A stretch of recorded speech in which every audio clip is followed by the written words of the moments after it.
Индексите S&P 500 и Nasdaq вчера достигнаа нови рекордни нивоа, благодарение на силниот раст на акциите на Алфабет и Тесла.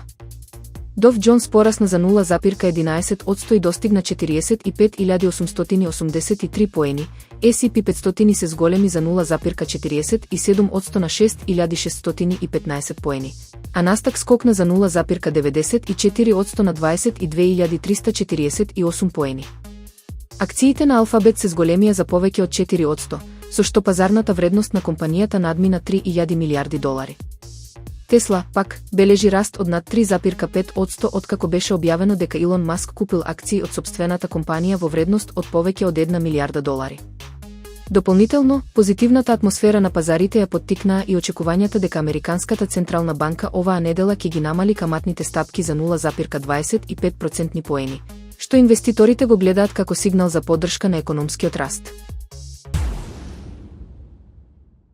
Стив Џобс, коосновачот на Apple, често носел важни одлуки додека пешачел, навика која денес добива научна потврда. Според невронаучничката Миту Сторони од Универзитетот Кембридж, така нареченото правило од 10 минути препорачува: ако за 10 минути не најдеш решение, стани и прошетај. Пешачењето, вели таа, предизвикува ментален пресврт и го отвора умот за нови перспективи. Науката вели дека пешачењето ја синхронизира мозочната и телесната активност, ја подобрува концентрацијата и го прекинува циклусот на анксиозно приспитување.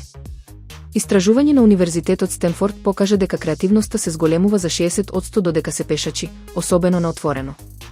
Тоа ја подобрува продуктивноста и менталната јасност. Џобс уште пред години практикувал пешачки состаноци со колегите, каде што донесувале клучни одлуки во движење. Пораката е јасна: следен пат кога ќе се соочиш со ментален корсокак, не седи, стани, прошетај и остави мозокот да размислува чекор по чекор.